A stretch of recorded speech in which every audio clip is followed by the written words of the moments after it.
Settle in with something warm and comforting and make yourself at home.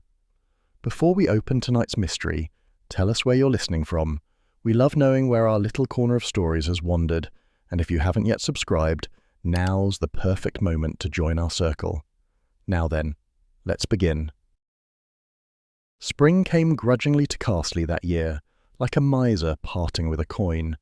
The hedgerows shivered under half-hearted sunshine, and even the daffodils seemed to bloom with suspicion.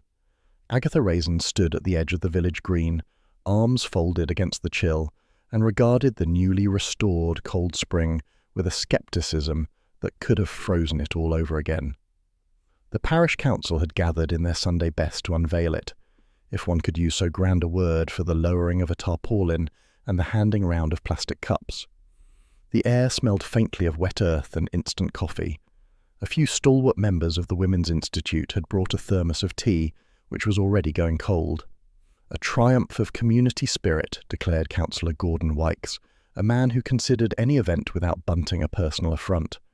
He gestured to the mossy stones now scrubbed and relaid around the spring, restored to its historic glory. A ripple of polite applause followed, most of it from the same three women who applauded everything, including rainbows. Agatha, recently returned from a spa weekend that had promised revitalization and delivered only watery soup and self-loathing, was in no mood for community spirit. "If that's glory, I'm the Queen of Sheba," she muttered. Beside her, Mrs. Bloxby gave a small smile. "It's rather nice, don't you think? The council worked hard." "They probably worked hard finding someone else to pay for it," said Agatha. She tugged her trench coat tighter. Her weekend had left her feeling cheated, by the spa, by the mirror, and by the cheerful, slim women who'd floated about in caftans. Now, here was Felicity Trent, the new village darling, ready to rub it in. Felicity was everything Agatha found irritatingly familiar: sleek, confident, and aggressively kind. A retired PR executive who'd moved to Carsely for authenticity, she had already chaired 2 committees, redesigned the Fate poster, and spoken about brand synergy at the parish meeting. Today she stood near the spring in cream trousers and a camel scarf, the uniform of women who never spilled tea. "You know, darling," Felicity said, drifting over like a swan scented with bergamot. "This could really go places. The Cold Spring, such an evocative name. I can already see a boutique water label. Cotswold Purity, hand-drawn from sacred limestone. You'd understand, Agatha, with your PR background." Agatha felt the words land like darts. "I gave up PR years ago," she said. "Too many people selling nothing and calling it authenticity." "Ah, but that's what makes you perfect for it," Felicity trilled. "You'd know all the pitfalls." Agatha smiled thinly. "Yes, chiefly other people." Mrs. Bloxby stepped in before Agatha could launch a verbal grenade. "I'm sure the spring will bring people together," she said. "Or drive them apart," Agatha muttered. Someone at the back coughed and said, rather loudly, "Hope it doesn't kill anyone this time." The words fluttered across the murmuring crowd like an unwelcome leaf. "Honestly, Alan," Mrs. Bloxby said gently, "don't start rumours." "Not rumours," Alan insisted, puffing out his chest. "Fact. Last fellow who restored it, what was it? 15 years ago? Fell ill right after. Heart gave out. Bad luck that spring." The phrase spread quickly. Bad luck. Cursed. Shouldn't have meddled. Even the dog belonging to Mrs. Jessup refused to lap from the trickle that ran down the stones, pulling back with a whine. Felicity laughed lightly.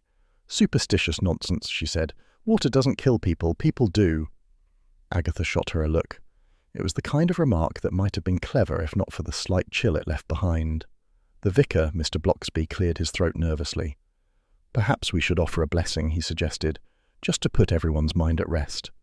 He raised his hands, muttered a brief prayer, and sprinkled a bit of holy water into the spring, which burbled faintly as if unimpressed. When the ceremony was over, villagers began drifting toward the tea urn. Agatha lingered. She felt oddly restless, something in the air between drizzle and gossip that stirred her curiosity. It wasn't that she believed in curses, but Carsely had a way of turning petty rivalries into full-scale melodramas. She walked closer to the spring, the stones still damp from scrubbing.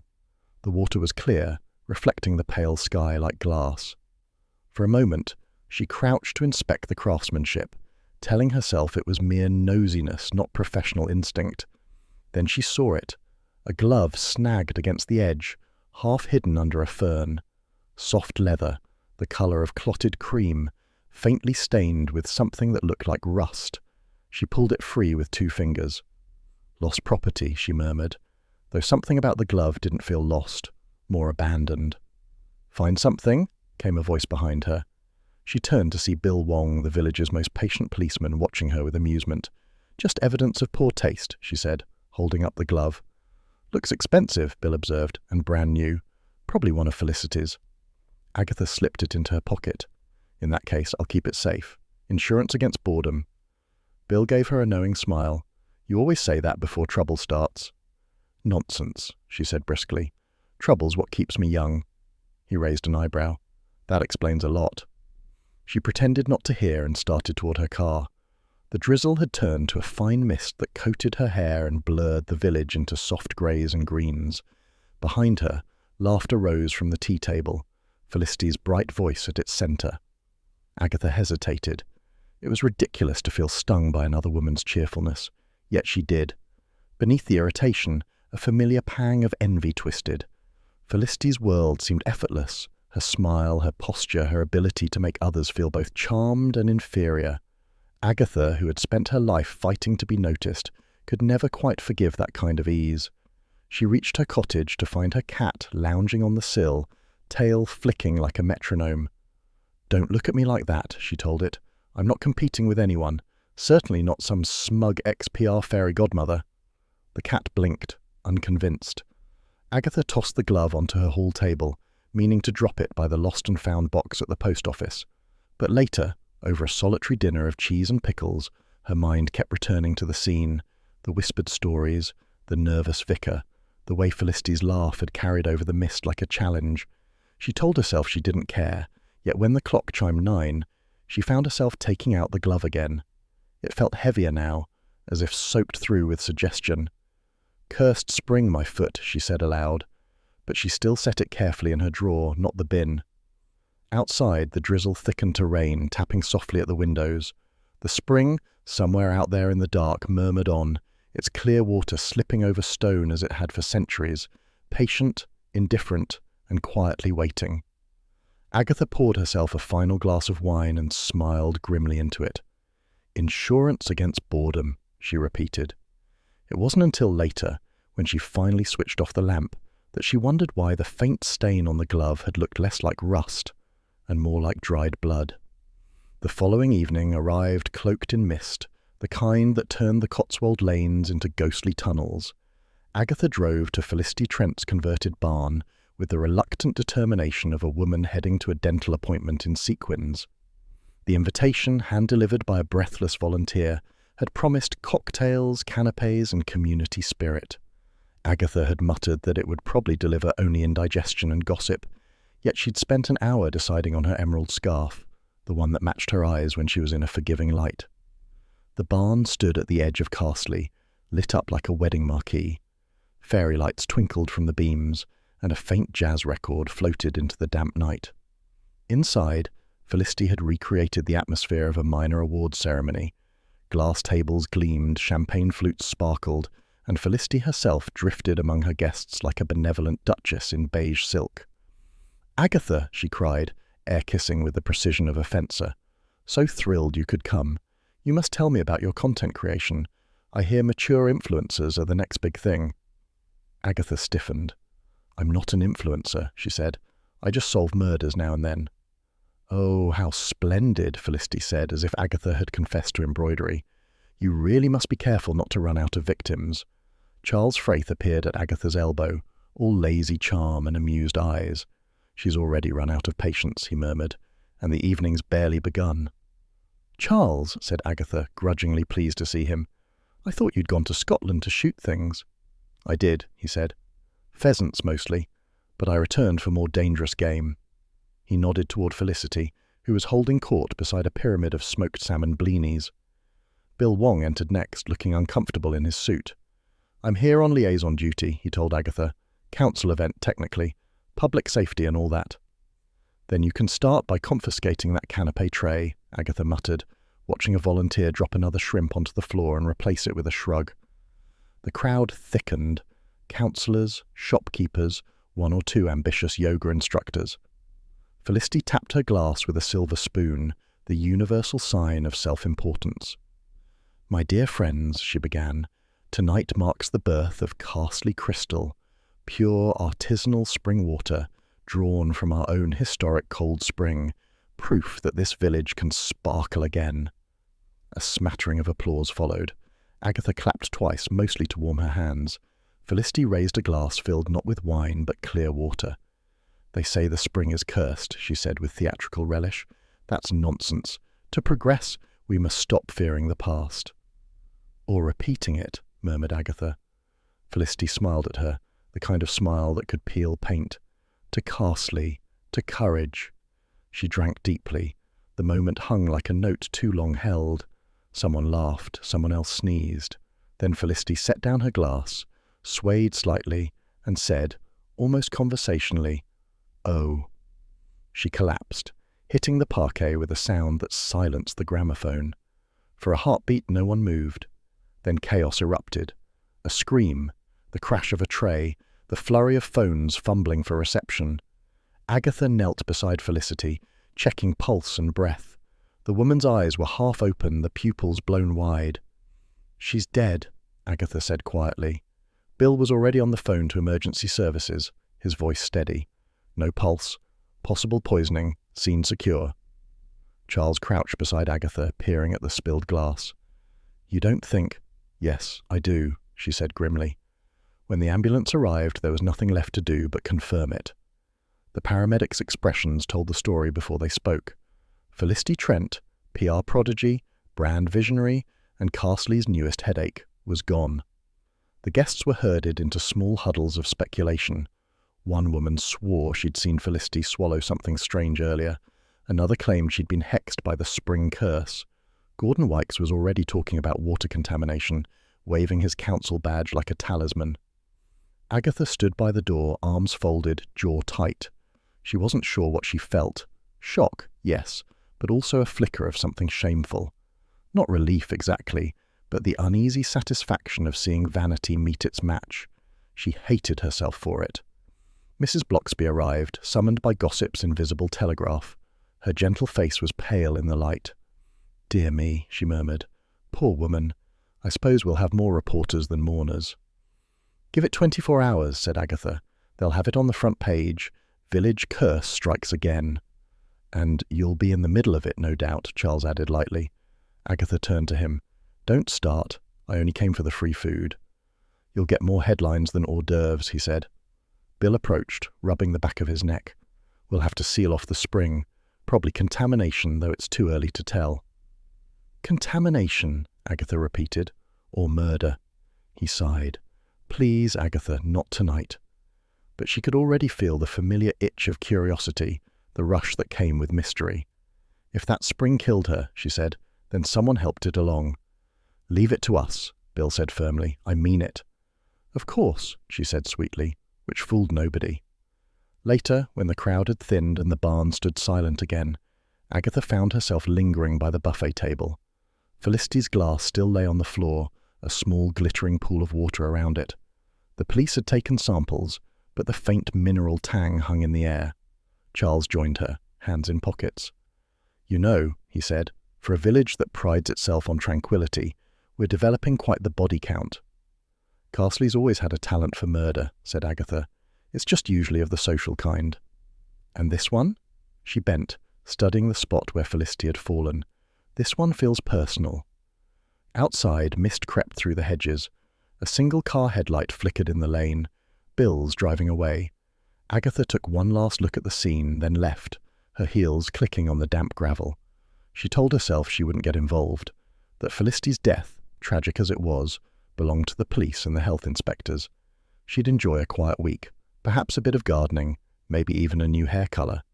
But as she drove through the fog, she caught a faint scent rising from her handbag, a clean mineral smell, sharp as metal. She frowned, unzipping the clasp. Her scarf and compact were damp. The scent grew stronger, unmistakable now, the same water Felicity had drunk. She glanced at the passenger seat, where her gloves lay beside her. One of them was smeared with faint grit, as if she'd brushed against stone. "Oh, marvellous," she muttered. "Now I'm taking souvenirs from crime scenes." She wound down the window, letting in the cool night air. The mist swirled like smoke, hiding and revealing the road in flashes. Somewhere behind her, the cold spring trickled on, pure and relentless, feeding rumours already forming in Carsely's kitchens. Agatha tightened her grip on the wheel. She could almost hear Felicity's bright, mocking voice echoing through the dark. "Water doesn't kill people. People do." "We'll see about that," Agatha said softly, and drove on into the mist. Morning broke grey and indecisive over Carsely, the kind of light that made even daffodils look unsure of themselves. The spring at the centre of the village now sat behind red and white tape, guarded by a bored constable who appeared to resent both his assignment and the drizzle. Agatha watched him from her car, sipping coffee that tasted faintly of tin. The entire village, it seemed, had turned out to gawp. Mrs. Bloxby was attempting calm with her parish newsletter smile, assuring everyone that the authorities are doing everything they can, while 3 reporters from regional papers were doing their best to look metropolitan.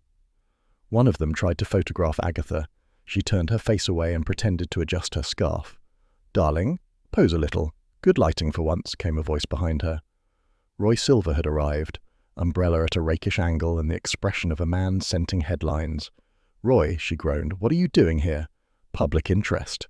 Local glamour sleuth caught in spring water scandal." "I can already see the banner." "You'll see the inside of my boot if you don't behave." He grinned, unconcerned. "You're the human interest angle, Aggie, and admit it, you love it." She refused to answer, because he was right. Bill Wong appeared then, hat pulled low. He looked tired, as though the night had offered more paperwork than sleep. "Morning, Mrs. Raisin. Thought I'd find you here." "Just stretching my legs," said Agatha innocently. "Try not to stretch them under the police tape." Roy leaned in. "Go on, Bill. Tell us. Poison? Curse? Alien microbes?" "You'll read it soon enough," Bill said, but his tone held weariness rather than secrecy. To Agatha he added, more quietly, "Autopsy found traces of a rare toxin. Nothing common. Keep that to yourself." "Of course," she said, already filing it under leverage. Bill gave her the look of a man who'd spent years learning not to expect obedience. "Seriously, Agatha, stay clear. You attract trouble the way bees find jam." "That's libelous. I attract justice," he sighed. "Just don't attract headlines." With that, he walked off toward the constable, leaving her smirking. "A toxin," Roy breathed. "Imagine. Village beauty felled by mysterious substance. Shall we do lunch with exclusives?" "You'll do silence," she said, marching away. By afternoon, gossip had spread faster than infection. At the grocer's, Mrs. Bloxby's attempt at reason, "We must wait for the facts," was drowned out by theories involving gypsy curses and chemical waste. Agatha, eavesdropping over a packet of biscuits, gathered more intelligence than any detective novel required. 3 names surfaced repeatedly. Gordon Wykes, the pompous council chair whose renovation grant Felicity had redirected. Marcia Tukes, her herbalist neighbour who'd been threatened with a lawsuit for unlicensed tinctures. And Ned Parker, handyman, rumoured to have adored Felicity from afar. "Every village has a soap opera," Roy declared as they left the shop. "Yours just kills off the cast." "Mine," she corrected, "has motive, means, and idiocy. 3 strong pillars for murder." They detoured to the vicarage for tea, Mrs. Bloxby greeting them with that blend of welcome and worry she reserved for Agatha's investigative moods. The kitchen smelled of baking and moral restraint. "I do wish the village would stop calling it a curse," she said, pouring tea. "It frightens the children." "Curses sell papers," Roy replied. "You could start a newsletter, Carsely Cursed Chronicle." "Roy," Agatha warned. Mrs. Bloxby ignored the jibe. "Mr. Bloxby says the police have interviewed everyone who worked on the restoration. Poor Ned Parker's beside himself." "Because he's guilty?" Agatha asked. "Because he adored her. He's been crying in the pub." Roy dabbed theatrically at his eyes. So touching. Love and varnish fumes. Agatha set down her cup. "Varnish?" "Yes," said Mrs. Bloxby, surprised. "He helped repaint the spring railings. Why?" But Agatha had already gone to the window, her mind ticking. Paint, water, toxin, connections forming like ripples. Yet she said lightly, "No reason, just thinking how dangerous love can be." Later, alone, she walked back toward the cordoned spring. The drizzle had thickened, turning hedges into dripping veils. She wanted air, though what she found was mud. Passing the vicarage hedge, she noticed something pale caught in the twigs. Kneeling, careful not to ruin her coat, she tugged it free. A glove. Cream leather, expensive, faintly damp. The twin of the one she'd pocketed days ago. She held it up to the weak light. The same faint rust-red stain. Coincidence? Not in her experience. "Finders keepers," she murmured, tucking it safely away. Behind her, footsteps squelched. Roy's voice called, "Darling, if you start rooting through shrubbery, people will think you've lost your marbles, or your jewellery." "Both are safer with me than with anyone else," she snapped. "And what are you doing here?" Journalistic instinct, also boredom. He peered over her shoulder. "Ooh, a glove. Very Lady Macbeth." "It's evidence. Or laundry." She gave him a glare that would have felled stronger men. "Roy, go home." "Not until I get a quote. Local sleuth vows justice. Sound bite it for me." Agatha turned and marched toward her cottage, ignoring him entirely. The glove in her pocket felt heavier with each step, as though soaked with guilt or possibility. By evening, Carsely was a hive of theories. The pub buzzed. Someone claimed the water was cursed because it had disturbed pagan ground. Another insisted Felicity had enemies from her London days. Agatha sat in her kitchen, tuning the radio absently while she examined both gloves laid flat on the table. Identical make, faintly perfumed, fingertips creased in the same way. No initials, no label. Yet she was certain they belonged to Felicity. She fetched a magnifying glass, Charles's Christmas present meant as a joke, and noticed a thin thread caught in the seam, green-grey, like the council's work overalls. "Gordon Wykes again?" She smiled grimly. A proper clue at last. The phone rang. Bill's voice sounded resigned. "Agatha, whatever you're doing, stop. You're muddying the waters, literally." "I'm clarifying them," she said. "And what waters? It's all police tape and bureaucracy now." "Just don't interfere. Promise me." "Of course," she lied sweetly, and hung up. Moments later came a knock on the door. She opened it to find Charles Fraith, raincoat unbuttoned, bottle of wine in one hand, that infuriating smirk in place. "Evening, darling. Thought I'd rescue you from solitude and self-importance." "You're late," she said, though she hadn't invited him. "Story of my life." He stepped inside, eyeing the gloves on the table. "Collecting souvenirs now? You'll be next on Bill's list." "They're clues," she corrected. "Proof the poisoning wasn't an accident." He poured himself a glass. "Or proof you've handled evidence. Congratulations, you've just made yourself suspect number 4. Agatha glared, but couldn't help the small flicker of amusement beneath her annoyance. Trust Charles to bring wine to a crime scene. "Drink?" he offered. She hesitated, then poured one for herself. "If I'm going to be accused," she said dryly, "I might as well enjoy the perks." Outside, the rain fell harder, pattering against the window panes like distant applause. Agatha raised her glass toward it. "To Felicity," she said softly. "May she rest, and may someone hang for it." Charles clinked her glass. "That's the spirit, though not the curse, I hope." Agatha smiled despite herself. The evening ended in uneasy companionship, the gloves still lying between them like a promise and a warning. The morning mist lingered over Carsely like a guilty conscience. Agatha stood by her car, glaring at the puddles as if they'd been personally arranged to ruin her shoes. She had decided, over 2 cups of strong coffee and a half-hearted attempt at toast, that the time had come to confront Ned Parker, handyman, admirer, and, in her opinion, potential fool. Charles Fraith lounged against the passenger door, looking infuriatingly pleased with himself. "Are you sure this isn't just an excuse to poke about in another man's private life?" "Don't be absurd," said Agatha, adjusting her scarf. "He's obviously hiding something. Men like that always are." "Men who like women, you mean?" "Men who keep scrapbooks," she said crisply, starting the engine. Ned's cottage sat on the edge of the village, half swallowed by brambles and bad decisions. Tools and paint tins littered the path. A rusted lawnmower leaned against the wall like a drunk. Agatha rapped sharply on the door. It opened almost at once, revealing Ned, a wiry man in his 40s with anxious eyes and hands that looked too big for his sleeves. "Mrs. Raisin," he said, startled. "I wasn't expecting, well, anyone." "Then you should tidy more often," she said, stepping past him before he could object. "We need a word." Charles followed, smiling faintly. Don't mind us, old boy. Just routine nosiness. Inside, the place smelled of turpentine and loneliness. Newspapers covered the table, along with a half-eaten sandwich and a dog-eared scrapbook. Felicity Trent's face smiled from almost every page: charity events, newspaper profiles, that ghastly photo from the launch of Carsely Crystal. Agatha tapped the scrapbook. So you admired her. Ned flushed. Everyone did. She was kind to me. Said I had a good heart, good hands.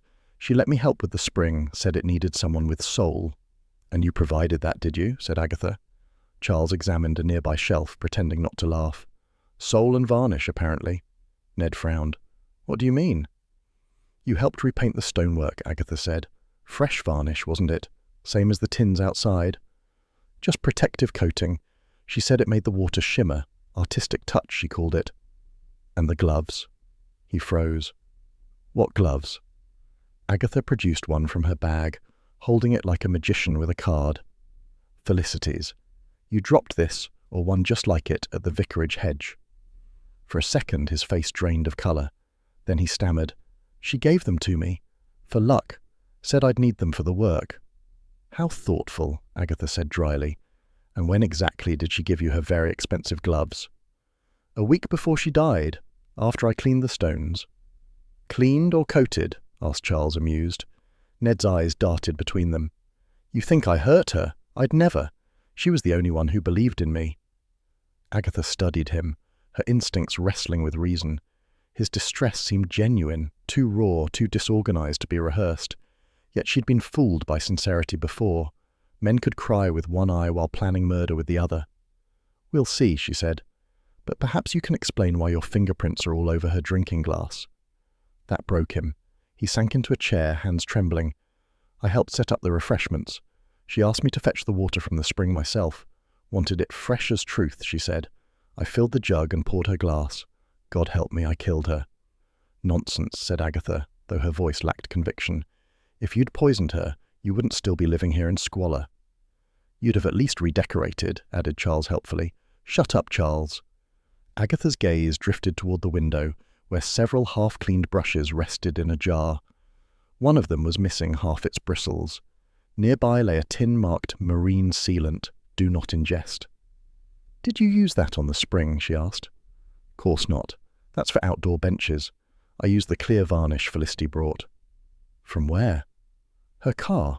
Some fancy brand. French writing on the label. Agatha exchanged a glance with Charles. Poison could hide in the poshest packaging. You may not have killed her, she said, but you might have helped whoever did. Ned covered his face. You don't understand. She was everything. She'd smile at me, and I'd think the world wasn't finished with me yet. Something softened in Agatha then, though she disguised it by fussing with her scarf. Love makes idiots of us all, she said. Some of us just make better idiots than others. Charles coughed lightly. Touching, darling. Shall we go before you start counselling? Outside, the drizzle had turned steady. The air smelled faintly chemical, like paint after a storm. Agatha led Charles back toward the spring, muttering about varnish, poison, and men who cried too easily. You don't really think he did it? Charles asked. If I did, I'd have hit him with his own paint tin. But he's involved somehow. That varnish smell. Bill said the toxin wasn't a standard one. Could be a mix-up. Or a cover-up, said Charles. Maybe the poor chap's being framed by a jealous lover. You should be careful. Sympathy suits you about as well as gardening gloves. You're an expert on both, no doubt, she snapped, but there was no heat in it. They reached the spring, cordoned still but quiet now. The police tape fluttered in the wind, and the water gurgled innocently through its stones. Agatha crouched, ignoring the protest of her knees, and sniffed the air. Beneath the damp scent of moss lingered something sharper. Turpentine, faint but definite. There, she said. Smell that? You dragged me into the rain for an olfactory experience. It's not poison, you idiot. It's varnish. She slipped on a pair of gloves from her pocket, thankfully her own, and leaned closer. A small pale hair clung to the edge of a stone caught in a smear of dried resin. She teased it loose with a twig. Aha, she murmured. A brush hair. Someone's been here after the ceiling work. You think the killer came back to tidy up? Or to add the finishing touch? Charles looked unimpressed. All this from a hair? It's better evidence than anything you've ever produced. You wound me, Agatha. Not yet, but give me time. She slipped the brush hair into a tissue and tucked it away. The faint smell of chemicals clung to her coat, stubborn as guilt. That evening, back in her cottage, Agatha tried to distract herself with television, but found the news irritating and the cat disdainful. She poured herself wine, then set about writing notes in her casebook, if one could call a spiral pad covered in lipstick stains a casebook. Under suspects, she wrote, Ned Parker, emotional, unstable, possibly manipulated. Gordon Wykes, motive, Grant dispute. Marcia the herbalist, toxins at her fingertips. Unknown varnish source. She paused, staring at the list. It seemed absurd that in sleepy Carsely, murder had become a seasonal pastime. The cat jumped onto the table, knocking her pen to the floor. "You're no help either," she said. "You'd probably side with the murderer if they served decent fish." A sound interrupted her thoughts, a soft crunch of gravel outside. She froze. Another step, closer this time. The curtains stirred faintly, though the window was closed. She crossed to the door, heart thudding. "Who's there?" No answer, only the night air moving. Then a clatter from the back garden. She grabbed a torch and stormed out, coat thrown over her nightdress. The beams swept across the path. Nothing, except her cat's water bowl lying on its side. A small puddle shimmered beside it, clear but oddly luminous under the light. She knelt and sniffed. The mineral scent hit her instantly, familiar, metallic, unmistakable. The smell of the cold spring. She straightened slowly, scanning the shadows. Someone had been there, watching, or warning. "You want to scare me," she muttered. "You'll have to do better than ruining my pet's dinner." Still, when she went back inside, she double-locked the door. The overturned bowl glistened faintly in the torchlight, the water running in a thin, silent trail toward the hedge. Later, in bed, Agatha stared at the ceiling. Her bravado had cooled into thought. If someone wanted to frighten her off, they'd pick the wrong woman. Curiosity was her curse, and perhaps, she admitted wryly, her only consistent relationship. The rain began again, pattering against the window. Somewhere in the garden, the spring's scent lingered, whispering its cold little secret. Agatha turned off the lamp, smiling grimly into the dark. "All right, then," she said softly. "Let's see who's clever enough to play games with me." The next morning broke with the deceptive brightness that only the Cotswolds could manage. Sunlight with no warmth and a wind that smelt faintly of manure. Agatha Raisin set off toward Marcia Tukes's cottage, muttering about rural life and regretting the choice of suede boots. Marcia's house stood at the far end of the village, crouched behind a curtain of wisteria and self-importance. A wooden sign by the gate read Tukes Remedies, Nature Knows Best. Agatha snorted. "Nature also kills wasps," she said under her breath, and pushed the gate open. Inside, the garden looked like an enthusiastic accident. Herbs in chaotic abundance, bees humming over lavender, and a faint whiff of something that might have been chamomile, or something illegal. The door swung open before Agatha could knock. "Mrs. Raisin," Marcia said, her voice rich with disapproval. She was tall, in a threadbare cardigan, with the air of someone who thought soap was a capitalist plot. "I wondered when you'd come snooping." "Investigating," said Agatha crisply. "Different vocation, same curiosity." Marcia gestured her inside. The cottage was half apothecary, half chaos. Shelves groaned under jars labelled Tonic of Tranquility, Love Charm, and Liver Cheer. The air smelled of dried herbs and faintly of vinegar. "Tea?" Marcia asked. "I brew it myself." "If it's the same brew that killed Felicity Trent, I'll pass," Agatha said, taking a seat anyway. Marcia laughed, a low, throaty sound. "So the village is blaming me again, are they? You'd think I ran a coven instead of a business. People are stupid." "Not all," said Agatha. "Just most." Marcia raised a brow. "You included?" "Only on Tuesdays," Agatha said. "Now tell me, you and Felicity didn't get along." Marcia began chopping something green on a wooden board. She was all gloss and pretense. Thought she could sell the spring as a luxury wellness source. I told her real purity can't be bottled. She threatened to sue me for unsafe herbal claims, as if parsley's a weapon. "Depends how you use it," said Agatha. "She wanted me humiliated, but I don't do humiliation." Agatha's eyes wandered to a shelf where dried plants hung in bundles. One looked familiar. A feathery grey herb she'd seen once in a case file, an ingredient in a rare alkaloid toxin. "That one," she said, pointing. "What's it for?" Marcia turned. "Wormwood. Excellent for digestion, terrible for gossip. It's also a base for a few dangerous compounds." "Only if you know how to extract them," Marcia replied coolly. "Which I don't. Half the Cotswolds grow it, including Mrs. Bloxby's husband, if you're planning to arrest him next." Agatha ignored the jab. She rose and wandered further, noting a locked cabinet in the corner. It gleamed oddly clean amid the clutter. "What's in there?" "Accounts," said Marcia too quickly. "You must do well," Agatha said lightly. "Plenty of clients for peace of mind these days." "Especially since you moved here," Marcia retorted. Before Agatha could reply, something white on the work table caught her eye. A delivery receipt for Fenton Supplies, Industrial Varnish Division. She tucked that nugget neatly into her mental pocket. Marcia caught her glance and smiled thinly. "Old tin. I repurpose everything. You'd be surprised what you can do with leftovers." "You and I are alike then," said Agatha. "We both recycle trouble." Back at the high street, Agatha ducked into the tea shop for caffeine and reflection. Mrs. Bloxby was there, folding the parish newsletter with serene efficiency. "Marcia's been accused of witchcraft again," Agatha said, sliding into the chair opposite. "Not witchcraft, dear. Energetic interference. It sounds kinder." "She's hiding something. Locked cabinets, varnish receipts, a herb that could kill a horse." Mrs. Bloxby poured tea. "You know she once dated my husband." Agatha almost choked on her scone. "The vicar? That woman with the cardigan?" "Before I came to Carsely. It was brief, thank goodness. She found him too repressed, and he found her too, well, aromatic." Agatha grinned. "Still, it gives her motive. Nothing like old jealousy mixed with ethics." Mrs. Bloxby sighed. "Agatha, not every unpleasant woman is a murderer." "No," Agatha said, buttering her scone, "but it narrows the field." The bell over the door jingled. Charles Fraith sauntered in, smelling faintly of aftershave and laziness. "There you are. I've been hunting you for hours." "Try phoning," Agatha said.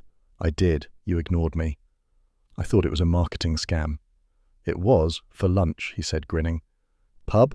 Strictly evidence gathering." Mrs. Bloxby smiled. "I'm sure it is.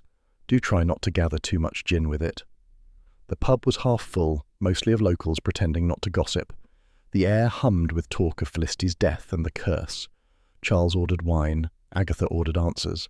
The barmaid, Kylie, young and shrewd, leaned on the counter.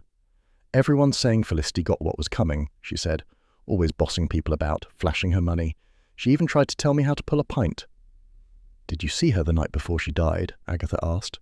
"Course. She came in with Gordon Wykes, the council chair. They were arguing. Something about water rights and his pathetic little grant. She stormed out and he finished her wine." Charles looked impressed. "A woman after my own heart." "So Wykes had motive," said Agatha thoughtfully. "He has indigestion and an inferiority complex," said Charles. "Not quite the same." Agatha ignored him. "Did Felicity seem frightened?" she asked Kylie. "No, smug, like she'd already won something." Agatha made a note on a napkin, which Charles promptly used as a coaster. "You're hopeless," she said. "I'm charming," he corrected.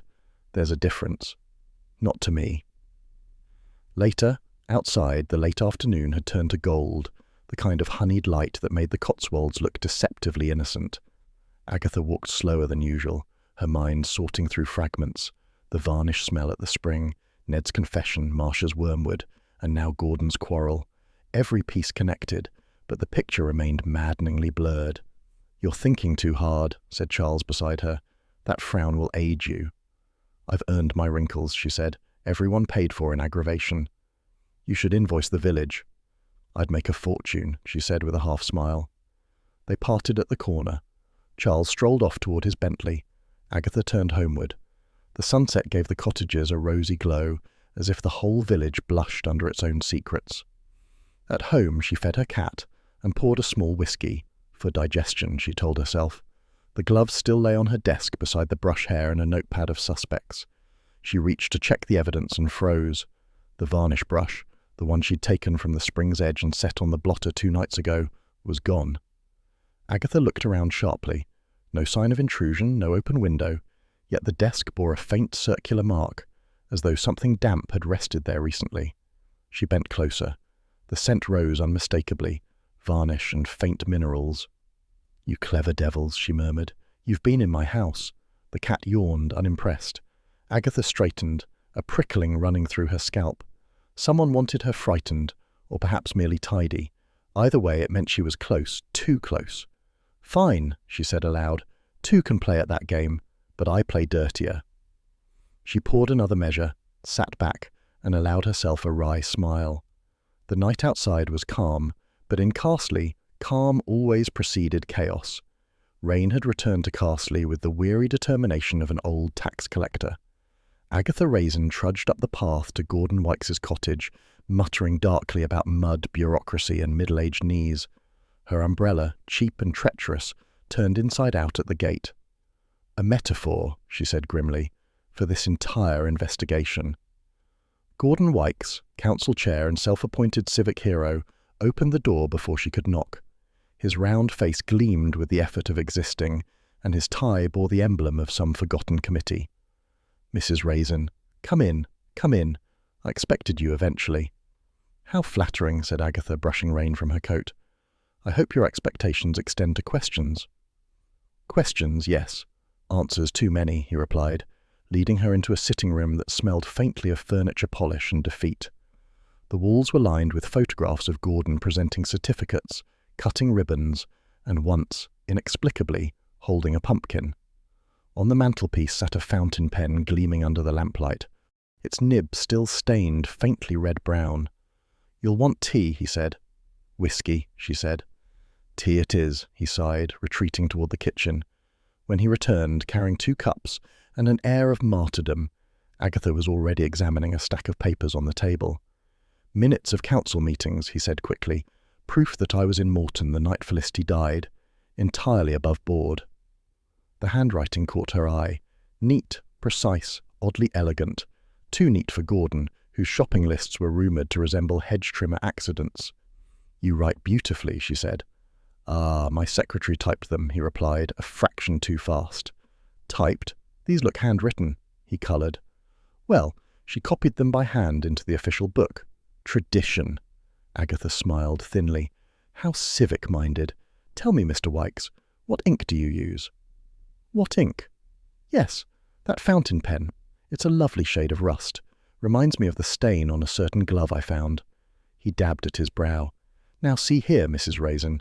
I had nothing to do with that woman's death. Felicity Trent was difficult, bossy, and infuriating, but not worth a murder charge."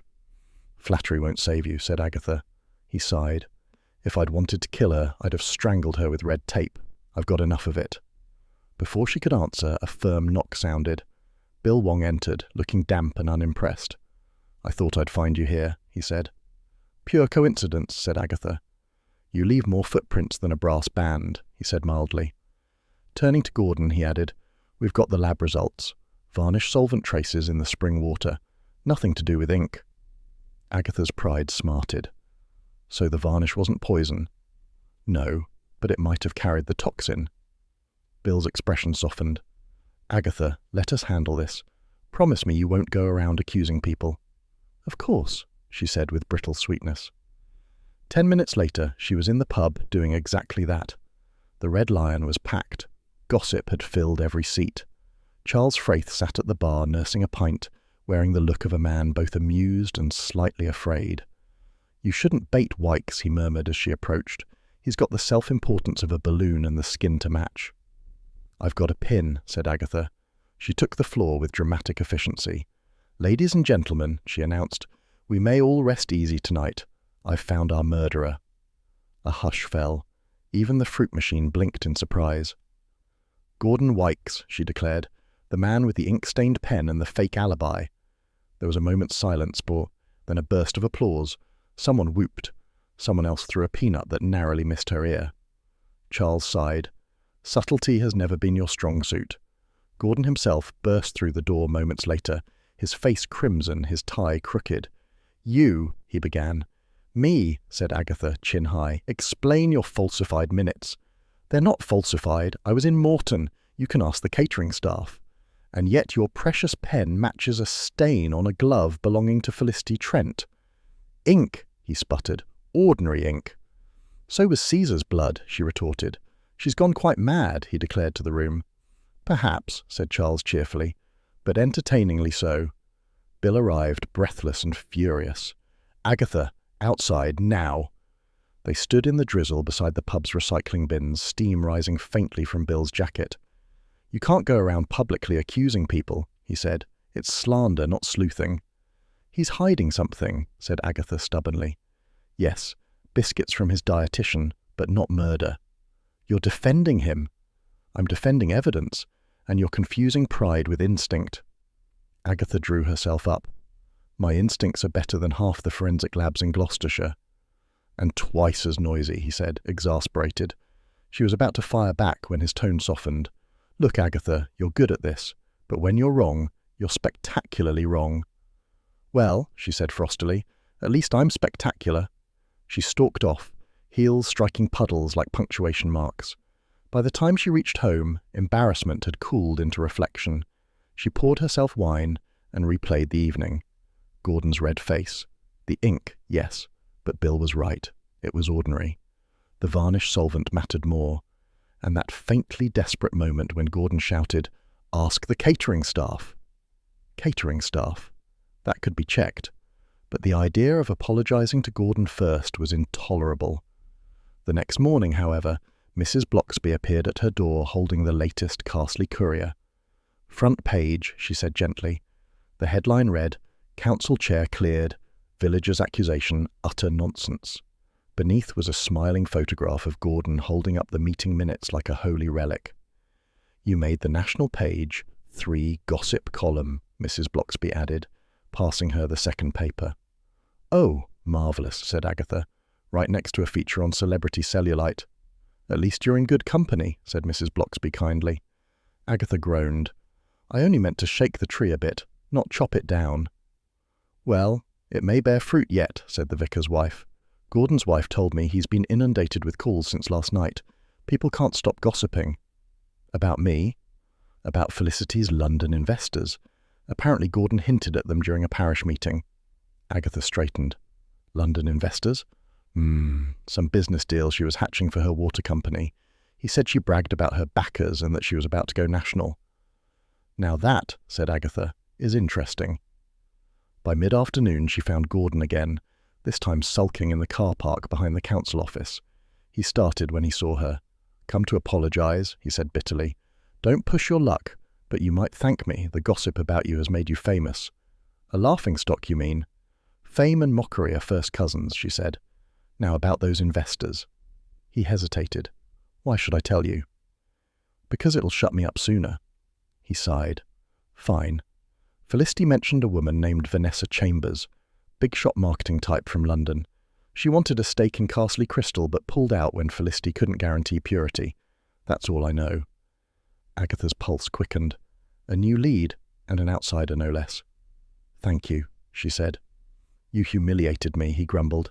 "And yet here you are, still breathing. I'm growing in restraint," he glared. "You're impossible. So they tell me." She turned to go, but he called after her. "Mrs. Raisin." She paused. "I may not like you," he said, "but I'll admit this. The village feels alive when you're meddling." "Then I'm performing a public service," she said. That evening she sat by the fire, phone in hand, cat on lap. Her pride still smarted, but curiosity won out. London investors, Vanessa Chambers. Felicity's varnish shipment had been French. Perhaps this Vanessa was the link between branding and poison. The phone rang first. Roy Silver's voice burst through like confetti. "Darling, you owe me lunch. I've found your London connection." Vanessa Chambers. The very one. And guess what? She's suing everyone. Felicity's estate, the council, possibly even the spring itself. Says her company name's been tarnished, pun intended. Agatha smiled, her humiliation dissolving into intrigue. "Roy, for once in your life, you might have been useful." "Oh, I'm always useful," he said, "just rarely in legal ways." She laughed, ending the call with a spark of renewed energy. Outside, the rain had stopped, and the spring's faint trickle could be heard again, steady and deceptive. "All right," she murmured to herself. "Let's see what London vanity can add to Cotswold poison." The cat purred. Agatha raised her glass to it. "To humility," she said wryly. "May I never drink too much of it." London always made Agatha Raisin feel slightly fraudulent, as though she'd arrived at a masquerade without the right mask. The streets gleamed wet from last night's rain, buses hissed like irritated dragons, and Roy Silver, immaculately overdressed, strutted beside her as if Piccadilly Circus had been built for his personal use. "You'll love Vanessa," Roy declared, dodging a puddle with a dancer's precision. "She's what Felicity always wanted to be, chic, terrifying, and solvent." "That makes one of us," Agatha muttered. Roy ignored the jab. "She's head of branding at Chambers & Co. I told her you were a consultant investigator. It sounds more glamorous than nosy woman from the Cotswolds." Agatha shot him a glare sharp enough to slice through a cappuccino. "Remind me why I'm doing this?" "Because you hate unsolved mysteries more than you hate my fashion sense." He wasn't wrong. Vanessa Chambers' office occupied an entire floor of a glass tower that looked allergic to fresh air.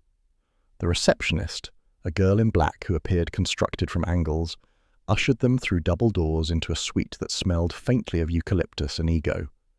Vanessa rose from behind her desk, all sleek hair and scarlet lipstick, the kind of woman whose shoes could bankrupt nations. "Mrs. Raisin," she said, shaking hands with a grip that could have doubled as a vice, "Roy tells me you're looking into that dreadful business with Felicity Trent." "Trying to," said Agatha. "Not many are willing to talk." "Then you've come to the right woman. I always talk, though rarely without invoice." Roy laughed too loudly. Agatha ignored him. "You invested in Felicity's Carsely crystal venture." "I did," Vanessa said, settling gracefully into her chair. "For about 3 weeks. Then I realized she was a delusional amateur with an inflated sense of destiny. She sent me purity test results that looked suspiciously copied from a Perrier report. When I asked for lab documentation, she went silent, so I withdrew." "And yet she carried on," said Agatha. Vanessa's eyes gleamed. "Oh, she carried on all right, talking about a relaunch that would revolutionize bottled water. She claimed she'd found a natural sealant to make the bottles sparkle longer. Natural varnish, she called it. Ridiculous." "Varnish," murmured Agatha. "Not the word one wants near a beverage." "Exactly. She'd mixed a prototype herself. When I told her it was insane, she accused me of lacking vision." Vanessa swiveled to her computer, tapped a key, and printed something. "Here's the last email she sent me. You'll see why I cut ties." Agatha took the sheet. Felicity's message was breathless. "The sealant is non-toxic. Tested. You'll see. Launch day next week. They'll all beg to drink from the source." "Non-toxic, my foot," Agatha muttered. "Told you she was mad," said Vanessa. "If she didn't poison herself, someone finished the job for her. Either way, bad for business." "Did she have enemies?" asked Agatha. "In London, dozens, but they usually kill reputations, not people." Vanessa leaned forward. "Word of advice, Mrs. Raisin, don't get sentimental. Felicity could charm your cat and stab you with the same smile." Agatha smiled thinly. "So could I." They left the office after 20 minutes and 2 overpriced cappuccinos. Roy, buoyed by gossip and caffeine, linked his arm through hers as they reached the pavement. "Wasn't she divine? I adore women who look like they'd charge you rent just for breathing the same air." "You adore anyone who reminds you of yourself," Agatha said. "Flattery." "Delusion," she corrected.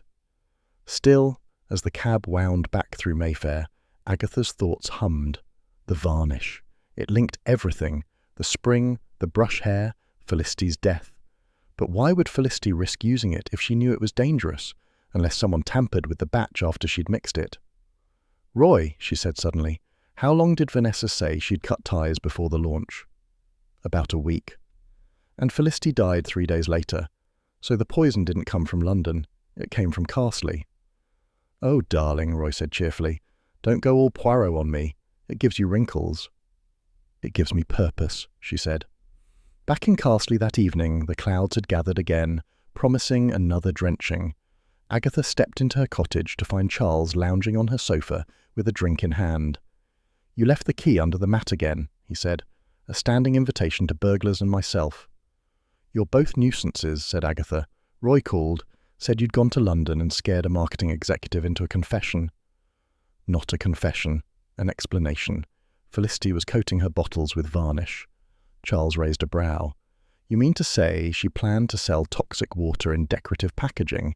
That's capitalism at its purest. It wasn't supposed to be toxic. Someone tampered with it, probably using that same varnish batch we found traces of at the spring. So, we're back to your handyman, Ned Parker, Charles said. He handled the restoration, and he's already half mad with guilt. Convenient. Agatha frowned. Convenient is what worries me. As if on cue, the phone rang. Bill Wong's weary voice came down the line. Agatha, before you hear it elsewhere, Ned Parker's been arrested. My superiors think it's an open and shut case. Motive, obsession. Means, varnish. Opportunity, unlimited. That's rubbish, Agatha cried. He's a fool, not a killer. Tell that to the inspector, Bill said, but for your own sake, stay out of it. You're wasting your breath, she said, and hung up. Charles sighed. He's right, you know. It's not your job to save every village idiot who looks at you kindly. No, said Agatha, but it's my job to stop smug men from calling it case closed when it plainly isn't. Then you'd better start early tomorrow, said Charles. You've already made half of Carsely nervous. The other half just think you're the entertainment. Then I'll give them a show, she said grimly. The following morning she drove to the spring, still taped off and silent. The water trickled with deceptive innocence, glinting under a break in the clouds. Agatha crouched beside the stones, scanning for anything the police might have missed. Her reflection wobbled in the shallow pool, a middle-aged woman with determination written where youth used to be. You're still mocking me, she told it. Something caught her eye near the fence, a small plastic container wedged in the mud. She prized it loose. The label was half erased but legible enough to read, Fenton Varnish, Sample Batch. The same supplier as the receipt in Marcia Tukes's cottage. Her pulse quickened. Marcia had said she repurposed leftovers. But what if Felicity's leftovers had come from her? She tucked the container carefully into her bag and headed back through the drizzle, thoughts racing faster than her shoes could cope. By evening, Agatha was back at her desk, evidence spread before her like a buffet of frustration. The email from Vanessa, the brush hair, the varnish sample, and now Ned's arrest, all parts of a picture that refused to fit. The cat leapt onto the table, scattering papers. Yes, she muttered, scooping them up. I know, I should let the police handle it. But what do they know about human stupidity? The cat blinked, unimpressed. She was pouring herself a consoling glass of wine when the doorbell rang. It was Mrs. Bloxby, pale and breathless, her umbrella dripping onto the mat. Agatha, she said, clutching her handbag like a shield. It's the vicar. He's collapsed. Agatha froze. Collapsed? From what? He'd been at a parish committee meeting. They served tea, made with water from the spring. The wineglass trembled slightly in Agatha's hand. Dear God, not again. The ambulance has taken him to hospital, said Mrs. Bloxby. They think it's the same toxin. Agatha set down the glass with deliberate care. The cat darted off, sensing a storm. Then whoever did this is still out there, she said quietly, and they're not finished. Mrs. Bloxby's eyes were wide with worry. Please, Agatha, don't make it worse. Worse, said Agatha, grabbing her coat. I'm going to make it better, or die trying. Outside, the rain began again, steady and cold. The lights of Carsely blurred through it, soft and deceitful as always. You win, she muttered to the night. I'll find you, whoever you are. Her cat's meow echoed faintly behind her as the door swung shut. The morning came grey and tight-lipped, as though the sky itself disapproved of human foolishness. Agatha Raisin stood outside Carsely's small stone church, her arms folded, jaw set, and heart pounding with a mixture of anger and something dangerously close to worry. The vicar, mild, blameless Mr. Bloxby, was fighting for his life at Morton Hospital, and the word curse was spreading through the village faster than gossip at a wedding. Bill Wong met her at the gate, looking bleary and exasperated. Before you ask, yes, it's the same toxin as Felicity's, but no, it didn't come from the spring. How can you be sure? Agatha demanded. Because the water that poisoned him came from a sealed jug.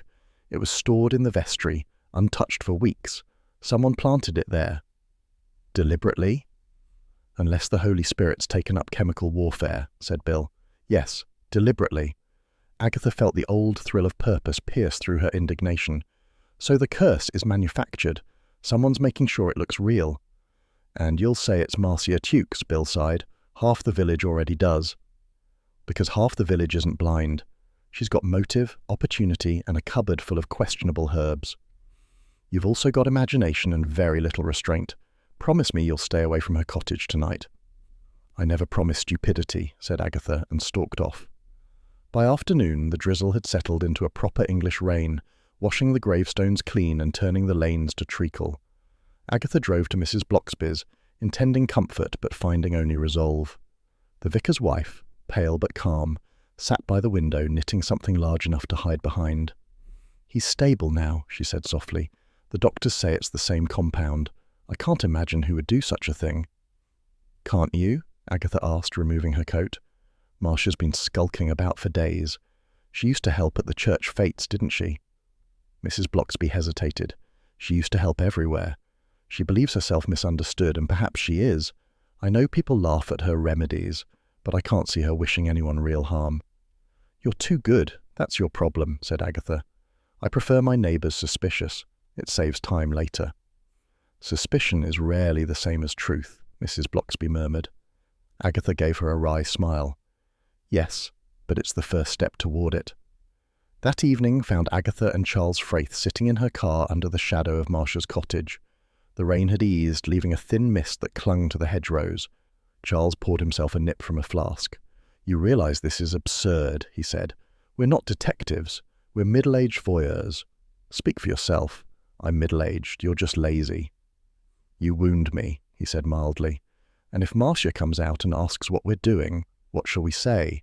Bird-watching? If she believes in curses, she'll believe in anything." The cottage window glowed faintly through the mist. Inside, a shadow moved. Marcia Tukes was alone, her long shape flitting between shelves. Then, quite suddenly, she carried something, a box or bundle, to the fireplace. The light flared as she struck a match. "She's burning something," whispered Agatha. "Evidence?" Charles squinted. "Or bills. Don't be daft. Look at her face, guilt personified." "You can read faces from 100 yards now." "When they look that guilty, yes." Agatha opened the car door, ignoring his groan. "Come on." The garden gate squeaked as they slipped through, and the smell of smoke met them, sharp and faintly sweet. Through the open door they saw Marcia crouched before the hearth, feeding papers into the flames. "Evening," Agatha said, stepping inside. Marcia jumped, scattering ashes. "For heaven's sake, what are you doing, creeping about like a burglar?" "Investigating," said Agatha. "I'm told that's my hobby." "Spying, more like." "Burning things, more like," Charles put in cheerfully, leaning against the doorframe. Marcia turned on them, furious and pale.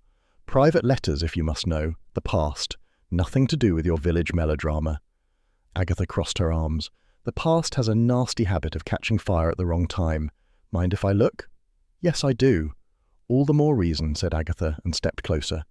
Marcia stood back, defeated. The fire crackled, sending up a drift of half-charred envelopes. Agatha bent and caught one with her shoe before it disintegrated. A few words were visible. "Dearest Marcia, I fear my affection is a sin." "The vicar," she murmured. Marcia's expression hardened. "It was years ago, before he married. We both regretted it." "So you were still in love with him?" "I was angry, not in love," said Marcia quietly. "And Felicity mocked me for it. Said I used herbs to seduce men. I wanted her frightened, that's all. I told her the spring was cursed, that nature doesn't forgive vanity. She laughed." "You didn't poison anyone then?" Charles asked. Marcia gave him a look that could curdle milk. "Of course not. I may be eccentric, but I'm not evil." Agatha studied her face and, to her irritation, believed her. There was sadness there, not malice. The fire hissed as another letter fell apart. "You shouldn't have burnt them," Agatha said. "They were proof of your innocence." "They were proof of my humiliation," Marcia said simply. "You can't imagine how heavy old love can be." Agatha straightened, oddly touched. "Oh, I can imagine." Charles cleared his throat. "Well, that's our red herring roasted, then." Agatha shot him a look. "Don't make light of it. Someone used this silly curse as cover for murder. If Marcia's not our villain, we're back to square one." "At least it's a familiar square," he said. Marcia turned back to the fire, voice low. "If it helps your conscience, Mrs. Raisin, I know Felicity kept records of everything, recipes, formulas, suppliers. She said she'd rather die than lose control of her work." "And she managed both," said Agatha. Outside, the mist had thickened. Agatha and Charles made their way to the car, boots squelching. "You believed her," he said. "Of course I did. I'm not completely heartless." "Could have fooled me sometimes." "Only because I practice." He chuckled softly. "You really do hate being wrong, don't you?" "Yes," she said flatly. "It's inefficient." They reached the car, its bonnet beaded with moisture. As Charles fumbled for the keys, Agatha glanced back at the cottage. The firelight flickered in the window, soft and sad. "Do you think she ever really loved him?" she asked. "Probably," said Charles. "People usually do love the ones who disappoint them most." "How philosophical of you." "It's the gin talking." She smiled despite herself. "You'd better drive before I say something sincere." Later, back at her cottage, Agatha peeled off her damp coat and tossed it onto a chair.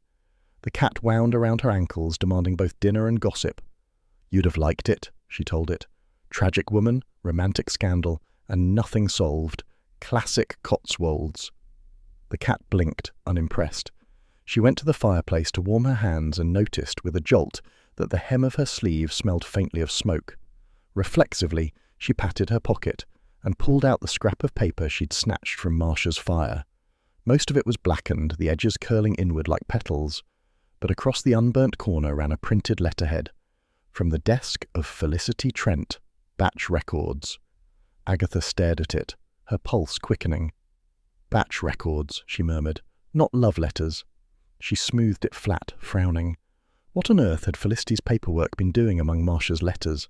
Unless someone had hidden it there, someone who wanted to destroy it quietly. The cat meowed again, impatient. "Yes, yes," said Agatha. "Dinner, then deductions." She fed the creature, poured herself a glass of wine, and sat at her desk, the charred paper before her. The fire crackled cheerfully, oblivious to her thoughts. So far, every lead had looped back to varnish, jealousy, and vanity, human failings wrapped in mystery. And now, hidden among ashes, another clue had surfaced, literally under her nose. She raised her glass to the empty room. Here's to small mercies, and to women who keep inconvenient records. The cat purred, as if in agreement. Outside, the rain began again, a soft patter against the window, washing the village clean for whatever fresh trouble awaited tomorrow. The morning began with deceptive calm, the sort of pale, washed-out Cotswold light that made even mischief look respectable. Agatha Raisin stood outside Felicity Trent's converted barn, a key borrowed, technically borrowed, from Bill Wong in her gloved hand. Charles Fraith leaned against the bonnet of his car, looking as though he'd wandered into a crime scene by mistake and was rather pleased about it. "You realize," he said, "this is illegal." "Nonsense," said Agatha. "Bill lent me the key." "Did he?" "In spirit." "Ah, that sort of lending." Agatha gave him a look. "If you're going to moralize, go home. I've got better use for your eyes than your conscience."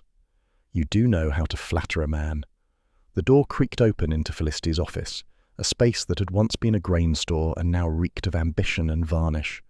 The smell was faint but distinctive, sharp enough to tickle the back of Agatha's throat.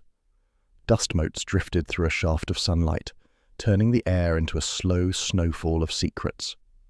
Charles surveyed the minimalist furniture, the framed motivational posters and the glass desk littered with half-empty pens. "She decorated like a dentist," he said. "She lived like a press release," Agatha muttered. They began searching, Charles half-heartedly, Agatha with the righteous energy of a woman certain she was right. She checked drawers, rifled through files, and sniffed a collection of empty bottles labelled Carsely Crystal, prototype. "All this for water," she murmured. She could have cured thirst in Africa and still turned a profit. "She tried to cure boredom in Carsely," said Charles. "Worse mistake." Agatha's eye caught a smudge on the floor near the desk, scuff marks leading to the wall panel. She crouched, running her hand along the skirting until her fingers met a faint groove. "Aha!" Charles bent beside her. "Aha, what?" "Hidden panel. You can tell by the paint ridge. Or you've gone mad." "Madness is underrated." She pressed sharply. The panel clicked and swung inward. Behind it lay a narrow recess filled with dusty binders, sealed jars, and one battered notebook. "You see," Agatha said triumphantly, "every crook in the Cotswolds thinks a false wall makes them clever. They should read more crime fiction." "You should write some," Charles murmured. "Don't tempt me." The binders were labelled in Felicity's tidy hand. Batch records, supplier invoices, investors, confidential. Agatha's pulse quickened. She pulled out the notebook, its pages filled with looping entries of expenses and chemical notes. Among them lay a torn page headed Varnish Ceiling Tests. April. Charles leaned over her shoulder. "That's our poison, then." "Maybe. But look, here." She pointed to the margins where Felicity had written Sample GW, Revised Blend. "Gordon Wykes," said Charles, the bureaucrat with the sweaty handshake. "He chaired the Restoration Committee," said Agatha. "He authorised purchases. But why revised blend? She wasn't a chemist." Maybe she was improving the recipe for self-destruction.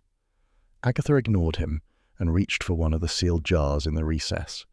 Inside was a clear liquid, faintly amber in the light.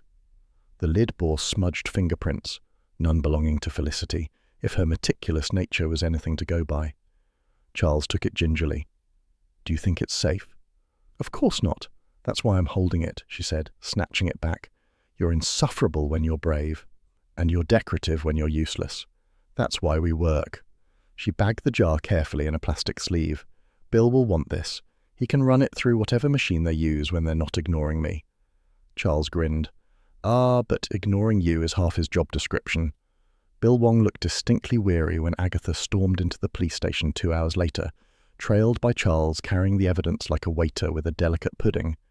"Agatha," said Bill, rubbing his temples, "please tell me you didn't break into a crime scene again." "Don't be melodramatic. I let myself in with community spirit." "And possibly a lockpick," Charles added helpfully. Bill sighed. "You're determined to get yourself arrested one of these days."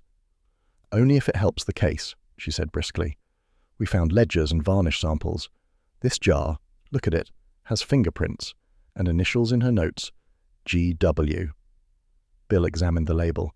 "For heaven's sake, the lab's already overloaded, and this case is going nowhere fast." "Why nowhere?" asked Agatha, suspicious. "Because the departments had pressure from above. The county council's involved, funding, grants, public image. They want it wrapped quietly." Agatha glared. "So Felicity's death becomes a public relations hiccup?" "That's politics," said Bill tiredly. "Not my choice." "Then whose fingerprints are on that jar?" Bill hesitated. "Not Felicity's. We ran preliminary checks, but the pattern doesn't match Gordon Wykes either." "Then who?" "Still running comparisons," he said evasively. "Off the record, though, the ink on the label matches samples from Vanessa Chambers' company, Industrial Branding Varnish. It's the same type used on product packaging." Agatha sat down heavily. "So the varnish wasn't from Felicity's restoration. It came from Vanessa's design kit." "Looks that way." "And someone switched containers. Or she did it herself." "She didn't," said Agatha flatly. "She was vain, not suicidal. Someone knew she'd toast her success with water from that spring. They made sure it killed her." Bill met her eyes, grim. "You sound certain." "I'm right. You'll see." "You always say that." "And I'm usually right about that too." Charles leaned back. "So where does that leave us? Vanessa, Wykes, Ned Parker, the herbalist? Take your pick." Bill spread his hands. "It leaves us with a mess. If you've got a theory, Agatha, I'd rather hear it before you act on it." She stood. "Then listen." They reconvened at her cottage, where the kettle served as both comfort and punctuation. Agatha spread her notes across the table while Charles poured tea with aristocratic uselessness. "Here's what we know," she began. "Felicity restored the spring using a so-called natural varnish sealant. She sourced her supplies partly from Vanessa's branding firm, which kept industrial samples. The varnish batch she used was stored locally, supposedly harmless, but someone contaminated it." "With what?" asked Charles. "The toxin, whatever chemical Felicity and the vicar drank, probably introduced through one of these containers." "So, you think Vanessa sent the varnish, someone here tampered with it, and Felicity took the fall?" "Exactly. She was vain enough to test it herself, convinced it was safe. And who benefits?" "That's the question." Charles swirled his tea thoughtfully. Ned Parker's still the easy answer. Devotion turned sour, opportunity aplenty. Yes, but too easy, said Agatha. He's as transparent as cling film. No guile, just guilt, and guilt's not the same as murder. You sound like Mrs. Blocksby, Charles teased. That's because she's right more often than I am, said Agatha with a rueful smile. A rare admission. Don't tell anyone. The front door creaked, and the lady herself appeared, Mrs. Blocksby, pale but composed, clutching a small basket of scones as if goodness required props. I heard shouting, she said gently. Only from my soul, said Agatha. Tea? Mrs. Blocksby accepted a cup, settling primly. Bill told me the investigation's stalling. I thought you might need something warm and moral. Moral? Said Charles. She's already allergic to that. Agatha glared. Ignore him.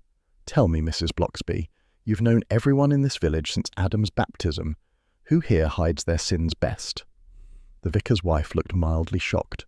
That's a long list. Then shorten it to those who seem respectable but aren't. Mrs. Blocksby stirred her tea slowly. Respectability can be a mask for fear, you know. When people live small lives, they guard their reputations like treasure. Guilt often hides behind a good haircut and punctual tithing. Agatha frowned. Meaning? Meaning, said Mrs. Blocksby softly. Don't look for wickedness among the eccentric. Look for fear among the tidy. Agatha absorbed that in silence. She thought of Gordon Wykes with his polished shoes and trembling hands, of Vanessa's immaculate office, all order and denial, of Ned's messy cottage, which at least told the truth about him. You might be right, she said. She usually is, murmured Charles. Hush. Agatha turned the jar over in her hands. This wasn't revenge, it was self-protection. Someone switched that varnish to stop Felicity revealing something that could ruin them. But what? Asked Mrs. Blocksby. Her ledger might tell us, said Agatha. It lists investors. Maybe one of them stood to lose more than pride. So, we're back to money, said Charles. We're always back to money, or vanity, sometimes both in the same handbag. That night, Agatha dreamed. In the dream, the cold spring bubbled not with water, but with dark, swirling varnish. It climbed the stones like oil, swallowing the village in a glossy sheen. Faces floated within it, Vanessa's, Gordon's, Marcia's, shining, smiling, false. When she tried to shout, the varnish filled her mouth with the taste of chemicals and regret. She woke suddenly, heart hammering, the dream already fading. The room was dark, but alive with sound. The low growl of engines, a burst of radio static, tires on gravel, police cars. She threw on her dressing gown and rushed to the window. Through the mist she could see flashing blue lights gliding past toward the vicarage. Oh no, she whispered. Not again. The cat stirred on the bed, unimpressed. Agatha turned away from the glass, that familiar mixture of dread and determination twisting in her chest. If they've hurt him again, she muttered, someone's going to find out the true meaning of damnation. She reached for her clothes, already planning questions, theories, and accusations. Sleep, as usual, would have to wait. Outside, the sirens wailed softly through the valley, mingling with the steady drip of rain, a lullaby for another sleepless night in Carsely. Dawn came slowly to Carsely, like a tired servant reluctant to face another day of human nonsense. A pearly mist hung over the hedgerows, softening the cottages into dreamy silhouettes. But there was nothing soft about the banging at Agatha Raisin's front door. She jerked awake, heart racing, cat protesting, hair standing on end. Charles Frayth's voice called from outside, urgent and far too early. Agatha, open up, it's the vicarage. That got her moving. She threw on yesterday's clothes, grabbed her coat and flung open the door. Charles stood pale-faced in the chill air.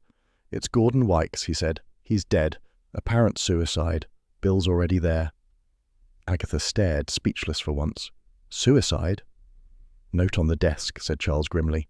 Confession. Says he killed Felicity Trent. Nonsense, snapped Agatha, grabbing her keys. He didn't have the imagination for murder, or for guilt. You say the sweetest things, Charles muttered, trailing her to the car. The vicarage garden was a blur of blue lights and hushed voices. The mist had thickened, making the scene strangely theatrical, like a morality play staged by mourners. Bill Wong met them at the gate, his face drawn but steady. "Keep your distance, Agatha," he said quietly. "Oh, spare me the warnings," she said, pushing past him. "You'll only waste breath." The study window was open. The curtains billowed faintly. Gordon Wykes sat slumped in his chair, head bowed over a blotter, a half-empty bottle of whiskey at his elbow. On the desk lay a folded note, carefully placed beside a fountain pen. Bill moved to intercept her, but Agatha was already reading aloud. "I cannot live with the shame. The curse is real. I poisoned Felicity Trent and have taken my own life to lift it. Forgive me." She lowered the paper, lips tightening. "Forgive him? I don't even believe him." "It fits, Agatha," said Bill wearily. "He had access, motive, guilt, everything." "Everything except character," she retorted. "Look at this note. It's too neat, too composed. No man kills himself tidily. They blot the ink and misspell things, and Gordon could barely sign his name without sweating." Charles glanced at the pen. "Same pen he used for those falsified meeting minutes, I suppose." "Exactly," said Agatha. "And look at the loop on the F. That's not his hand. It's feminine." "Oh, for heaven's sake," Bill muttered. "Don't you, for heaven's sake, me.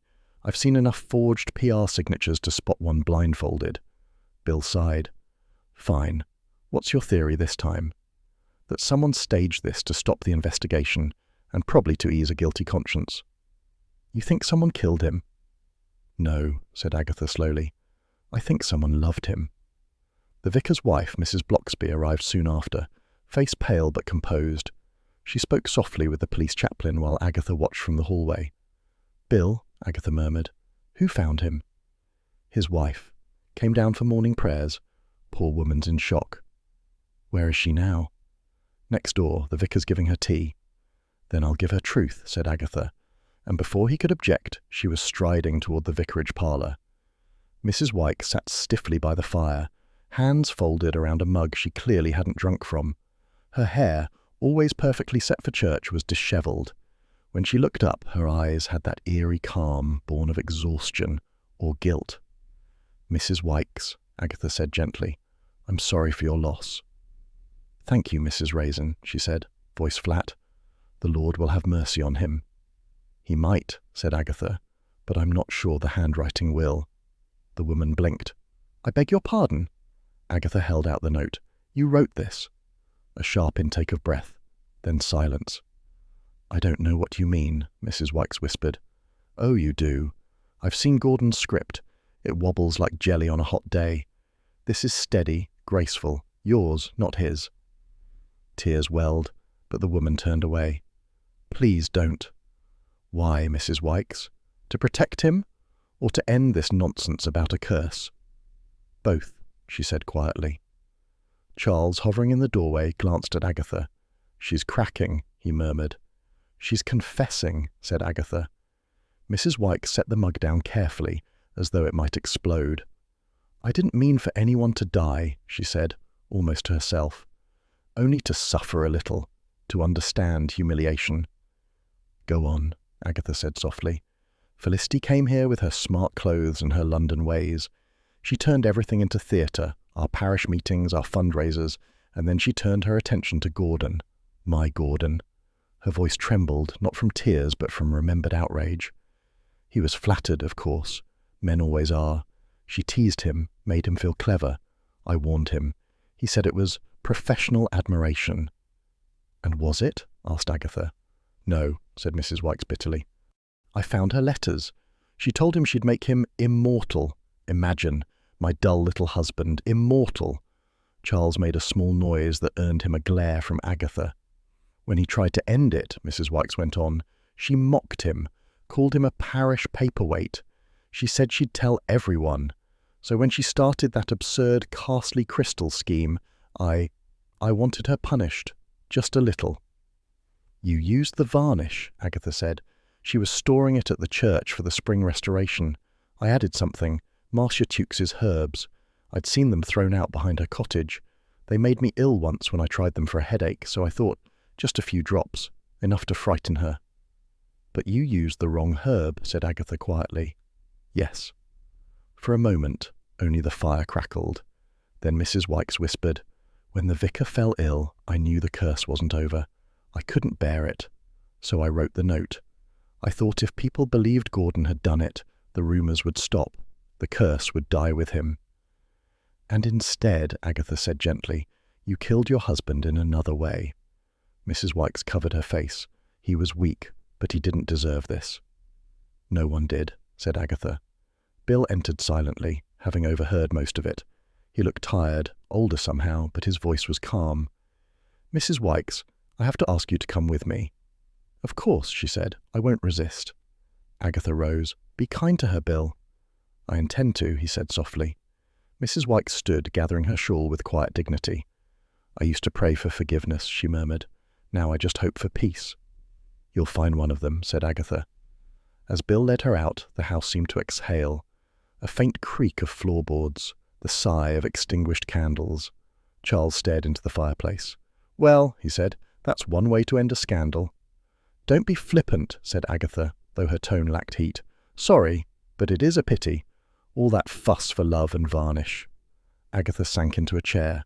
Human vanity, she said. It's the deadliest substance known to man. Later that morning, the mist lifted, revealing the village in its usual half-charming disarray. Agatha walked home through the damp streets, coat unbuttoned, hair escaping its pins. The gossip would start soon. It always did. But for now, Carsely was quiet. She stopped at the spring, where police tape fluttered like yellow bunting. The water trickled innocently, sunlight catching on its surface. Cursed my foot, she muttered, just poisoned by pride. The cat, who had followed her uninvited, mewed approvingly. At her cottage she found Mrs. Bloxby waiting with a tray of sandwiches and the unshakable calm of someone who believed life, however messy, was still sacred. I heard about Mrs. Wykes, she said gently. Agatha nodded. It's over. Poor woman. She must have felt terribly alone. We all do, said Agatha before she could stop herself. Mrs. Bloxby gave her a kind look. Even you? Especially me, said Agatha with a small, self-deprecating smile. They ate in companionable silence for a while. Then Mrs. Bloxby said, You did good, you know. Did I? All I did was uncover another miserable truth. That's what truth often is, said the vicar's wife, but better found than festering. Agatha sipped her tea. You're wasted on sermons. You should be writing philosophy pamphlets. I prefer scones, said Mrs. Bloxby, smiling. By late afternoon, Charles returned, carrying a bottle of wine and his usual insufferable cheer. To celebrate, he announced. Celebrate what? The end of the case, the triumph of justice, the continuation of gossip. Agatha poured herself a glass. Justice, perhaps. Triumph, never. Oh, come now. You've unmasked the murderer, impressed the police, and terrorized half the village. You should be radiant. I'm exhausted. That's practically the same thing. They clinked glasses. You know, Charles mused, if Mrs. Wykes had simply thrown Felicity into the duck pond, she'd have saved everyone a great deal of trouble. Agatha laughed despite herself. Cheaper for everyone, too. And far more entertaining. Speak for yourself. I've had my fill of death for one spring. Nonsense, said Charles. You'd be miserable without it. Rubbish, she said, but smiled faintly into her glass. The evening light mellowed, brushing the windows with gold. Somewhere outside, a blackbird sang, oblivious to human folly. Agatha leaned back, content in the quiet, though a small part of her, a restless, prideful part, already wondered what mystery the next week might bring. You know, Charles, she said, half to herself, I sometimes think life's just a series of stupid mistakes tied together with tea and police tape. And gossip, he added. Yes, she said, and gossip. They sat a while longer, listening to the birds and the faint murmur of evening traffic. The village once again had returned to its uneasy peace. To Carsely, said Charles, raising his glass. To the human race, said Agatha dryly, both equally daft. They drank, and for once she didn't argue further. The cold spring looked harmless again. It gurgled gently between its mossy stones, sunlight catching on the ripples like scattered coins. The police tape had vanished, the tourists had stopped gawping, and the parish council had declared it restored to former glory, though in Carsely, glory usually meant no longer embarrassing. Agatha Raisin stood on the grass verge in her best boots, which were already acquiring a thin crust of mud. Charles Frayth lounged beside her, hands in pockets, exuding the contentment of a man who had done absolutely nothing and taken credit for half of it. "There you are," he said cheerfully. "Your name's still on everyone's lips." "Yes," said Agatha, "mostly because they're gossiping over cream teas about whether I'll ever learn to mind my own business." "You should charge them for the entertainment." "Ha! Bill says the police are crediting my intuition." She made quote marks in the air. "It wasn't intuition, it was insomnia and ruined shoes." "Still," said Charles, "it makes you sound mystical, like a middle-aged oracle with good highlights." Agatha gave him a look sharp enough to pierce armour. "Go and fall in the spring." "Tempting," he said, smiling. They watched in silence for a moment. The water glinted, newly cleaned, though Agatha fancied it still had secrets. Carsely itself was much the same, quaint, nosy, self-satisfied, yet she sensed a subtle shift. For a few weeks, people had glimpsed what lay beneath their polite surfaces: envy, pride, desire. It was almost refreshing in a sordid way. Bill Wong appeared on the path, looking rumpled but peaceful. He raised a hand. "Thought I'd find you here," he said. "You've become rather attached to the scene of the crime." "I'm waiting for someone to confess to stealing my peace and quiet," said Agatha. Bill smiled faintly. "You did good work, Agatha. Officially I can't say that, but unofficially, thank you." "Don't get sentimental on me," she said, though her heart warmed a little. "No danger, but you were right from the start. No curse, just people." "Same difference," said Agatha. "One's blamed on fate, the other on foolishness." Bill laughed, a rare sound. "You're impossible." "That's what keeps me interesting." He gave her a gentle nod and walked off, leaving her oddly touched. She hated sincerity. It never failed to disarm her. Charles, who had been idly kicking daisies, said, "He's rather sweet on you, you know." "Don't be absurd," said Agatha, though she straightened her scarf just a little. "Oh, absolutely. Nothing says romance like shared murder investigations." "You're projecting," she snapped. "Probably," he said. Later that afternoon, Roy Silver arrived from London in an outfit better suited to an awards ceremony than the Cotswold lanes. He swept into Agatha's cottage, scattering enthusiasm and aftershave in equal measure.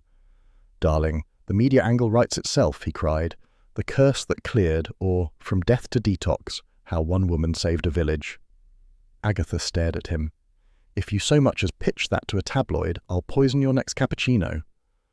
"But think of the positive PR," he pleaded.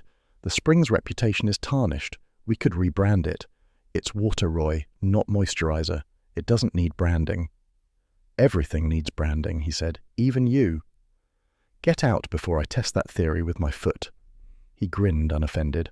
"Fine, fine. But if you change your mind, I've got a slogan ready. Curse no more. Come for the mystique. Stay for the minerals."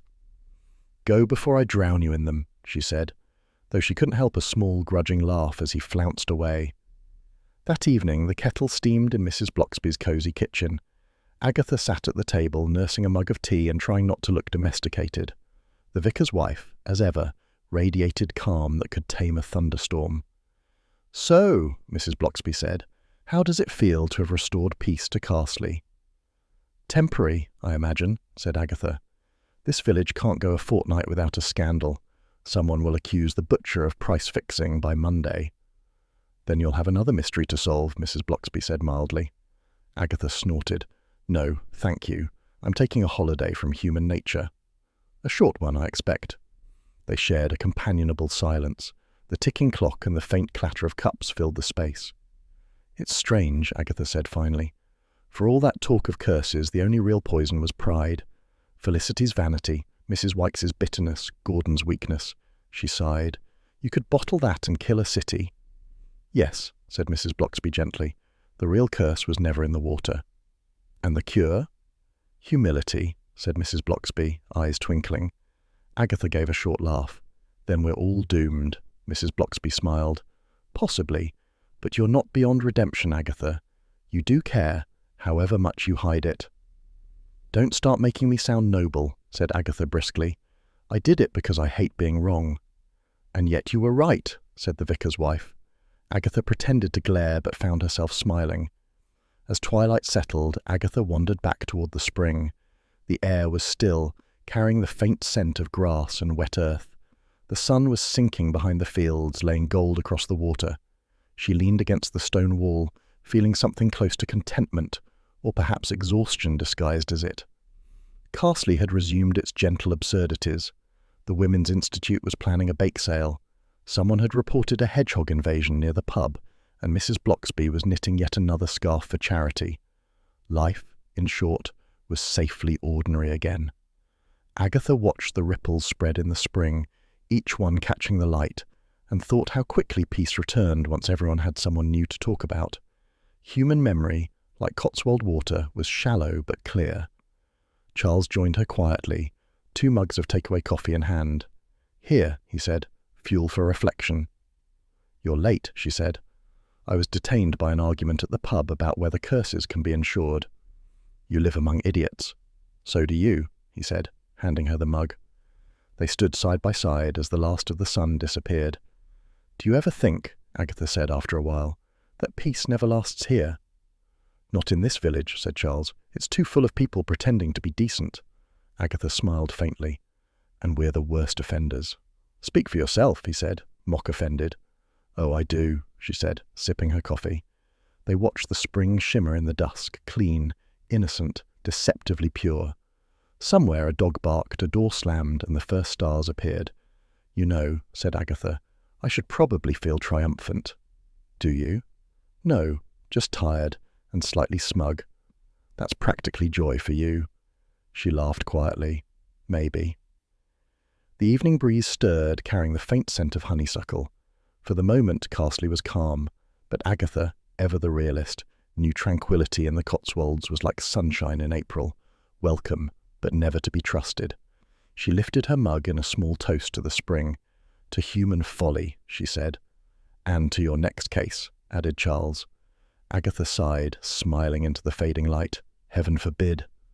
The water rippled once more, clear and untroubled, reflecting 2 figures in the endless cycle of gossip, pride, and redemption that made Carsely exactly what it was: imperfect, infuriating, and somehow home.